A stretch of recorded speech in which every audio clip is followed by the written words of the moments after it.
네, 안녕하세요. 책 읽는 하쌤입니다. 네, 오늘은요, 제가 책을 읽다가 이제 화에 대해서 슬기롭게 화를 다스리는 법에 관련된 책을 읽다가요, 이 화를 다스리는 법에 대해서 한번 이야기해 볼까 합니다.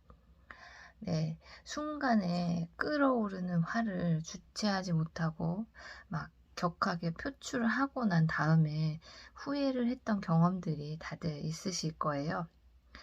부끄럽지만 저는 아주 많습니다.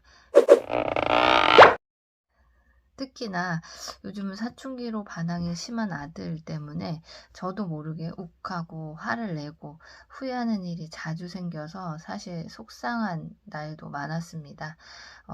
그러면서 살면서 내가 이런 내 감정, 내 화만 잘 다스려도 어느 정도 마음 편히 살 수 있다는 생각을 하게 됐어요. 그러다가 이제 책을 읽다가 화나는 감정이 일어날 때 한번 생각해 보면 좋을 구절이 있어서 한번 이렇게 영상을 준비해 봤습니다. 분노가 생기면 미리 곤란할 것을 생각한다. 네, 논어에 나온 말이고요. 격한 감정은 자기 자신을 잃게 만든다. 분노를 느꼈을 때 그것을 느낀 그대로 폭발시키면 그 행위가 나중에 어떤 어려움을 가져올지를 숙고하는 것이 바람직하다. 네. 이게 화가 났을 때 그 감정에 마구 휩싸여서 쏟아내버리고 나면은 그 순간에는 사실은 속이 후련할지는 모르지만 얼마 지나지 않아서 후회를 하게 되죠. 그러니까 화가 나면 약간 이걸 무조건 딱 표출하지 말고 일단 멈추고 화를 낸 뒤의 일을 한번 생각해 보라는 거예요. 사실 이게 쉽지는 않은데, 그러니까 약간의 훈련이 필요할 것 같아요. 연습이 필요할 것 같긴 한데, 내가 자주 화를 내고, 인간관계가 이것 때문에 좀 힘들고, 내 스스로도 힘들다고 하시면, 이건 좀 연습이 필요할 것 같습니다. 네, 말처럼 쉽지가 않아요. 쉽지가 않지만, 내 마음의 안정과 심신의 건강을 위해서 노력을 해야 되겠죠. 네, 그렇다고 해서 이 화를 무조건 참기만 하라는 얘기는 아닙니다. 화가 사실은 이게 참고 쌓이면 스트레스를 받게 되고 이게 건강에까지 악영향을 미치게 되기 때문에 그거를 무조건 참으라는 건 아니고요. 평소에 화를 다스리는 자기만의 방법 하나쯤 만들어 두시는 게 자신의 감정을 다스릴 수 있는 그 방법을, 나만의 방법을 만들어 두시면 좋을 것 같아요. 화가 나시면 제일 좋은 방법은 일단은 그 자리를 떠나는 것이 가장 좋습니다. 감정이 막 더 격해지기 전에 그 상황에서 벗어나서 좀 잠시 멈춤의 시간을 갖고 마음을 추스리면 대부분의 화가 한 80%는 가라앉는다고 해요.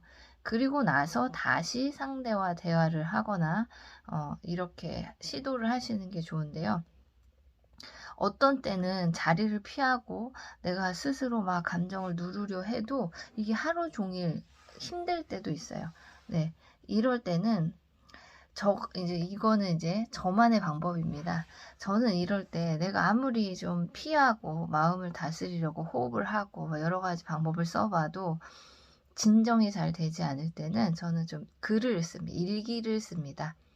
네, 일기장에다가 막 가감 없이 솔직하게 글로 막 다 쏟아내는 거죠. 남한테 그러니까 말로 상대방에게 쏟아낼 화를 글로 일기장에다가 쏟아내는 겁니다. 그러면 진짜 가슴이 후련해지기도 하고요. 글을 쓰는 과정 속에서 내가 왜 이렇게 화가 났을까? 그 화가 난 진짜 이유는 무엇일까? 정말 상대방이 잘못해서였을까? 아니면 내 마음속에 다른 감정 때문에 그런 것일까? 이렇게 감정을 좀 스스로 들여다볼 수 있게 돼요. 그러면서 묻고 답하면서 화도 풀리고 해결책을 조금이나마 찾게도 됩니다. 네, 생각을 하여튼 글로 쓰다 보면 신기하게 마음이 편해지는 것을 느끼곤 하는데요. 그러니까 여러분들도 뭐 글을 쓰라고 해서 뭐 대단한 글을 쓰라는 건 아니고요. 그냥 있는 그대로 자신의 감정을 그냥 막 휘갈겨 쓴다라고 생각하셔도 좋을 것 같습니다. 네, 이 화라는 감정은, 그러니까 화뿐만 아니라 감정이라는 것은요, 부정적이든 긍정적이든 뭐 나쁜 것도 아니고 좋은 것도 아니라고 해요. 그냥 자연스럽게 일어나는 거죠, 내 마음속에서.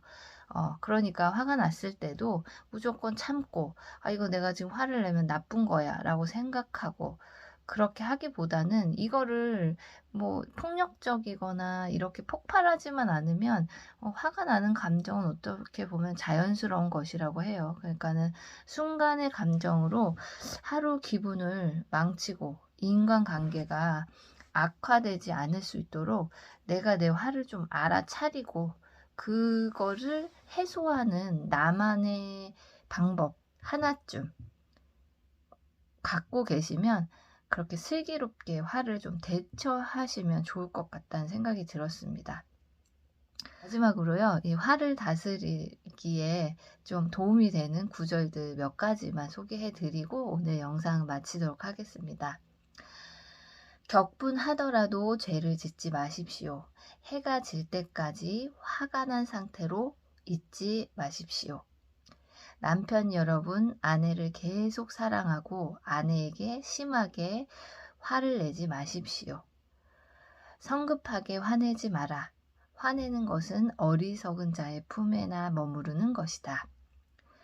화를 잘 내는 자와 어울리지 말고 쉽게 성내는 자와 사귀지 마라.